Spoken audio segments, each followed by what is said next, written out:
इस हवेली की कहानी काफी पुरानी थी। कहानियों के मुताबिक ये हवेली एक पुराने जमाने के जगीर का हिस्सा थी।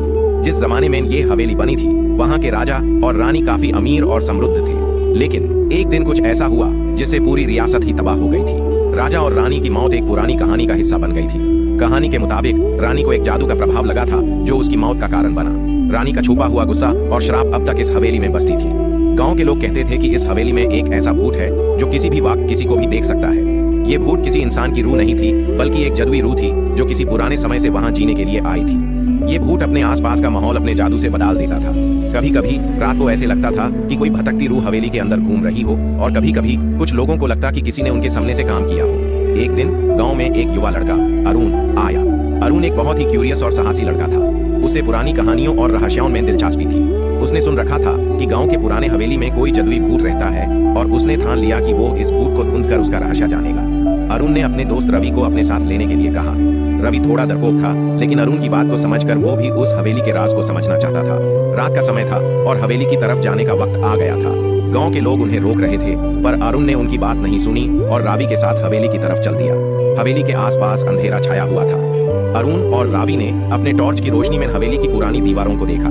घर के अंदर का माहौल और भी घबराहट भरा था। हवेली की दीवारें रोने और चीखने की आवाजों से काफी डरावनी लग रही थी।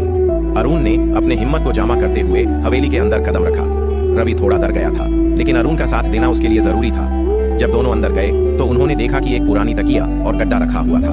उनके आसपास पुरानी तस्वीरें और मूर्तियां भी थी। अरुण ने अपनी टॉर्च से पूरी जगह की जांच की लेकिन कोई भी नहीं था। बस एक अजीब सी हवा चल रही थी जो उन्हें डरावा रही थी। कुछ देर बाद उन्होंने एक पुरानी शाम की आवाज सुनी। वो आवाज काफी धुंधली थी लेकिन कुछ ना कुछ थे। अरुण ने रवि से कहा, यह आवाज किसकी हो सकती है? लगता है कोई हमारे आसपास है। जब दोनों उस आवाज की तरफ बढ़े तो उन्होंने देखा कि एक भटकती रूह उनके सामने थी। वो रूह कोई और नहीं बल्कि रानी का भूत था जो अपने मौत के बाद भी अपने गुस्से और दाढ़ से मुक्त नहीं हो पाई थी। अरुण और रावि का खून ठंडा हो गया लेकिन अरुण ने अपनी हिम्मत को जाता कर कहा, तुम कौन हो? तुम्हें किसने यहाँ रखा?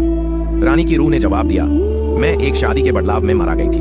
मेरे पति जो एक पुराना राजा था उसने मुझे धोखा दिया था। मेरा गुस्सा और दाढ़ मुझे यहाँ बंद कर रखता है। मैं कभी भी शांति नहीं पा सकती।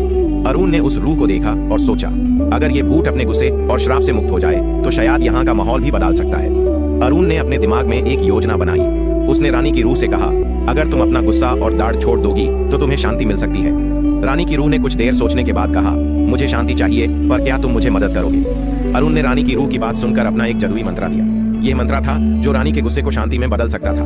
अरुण ने मंत्र उच्चारण किया और धीरे धीरे रानी की रूह की भयंकर तस्वीर बदल गई। रानी की रूह को शांति मिल गई थी और वो अपने श्राप से मुक्त हो गई। अरुण और रावि ने देखा कि हवेली का माहौल बदल गया। अंधेरा धीरे धीरे रोशनी में बदल गया और हवेली की पुरानी दीवारें अपने असली रूप में आ गई थी। रानी की रूह ने अरुण का शुक्रिया अदा किया और फिर वो अपने शांति के लिए चल दी गई। गांव की हवा भी अब शांति से भर गई थी। इस घटना के बाद अरुण और रावि ने सबको बताया कि कैसे उन्होंने जादुई भूत का रहस्य हल किया। गांव वाले उनके जज्बात और साहस को देखकर काफी प्रभावित हुए। शांति नगर वापस अपने पुराने सुखद और शांति भरे जीवन में लौट आया था और अरुण को भी अपनी साहस और समझदारी के लिए काफी प्रशंसा मिली थी।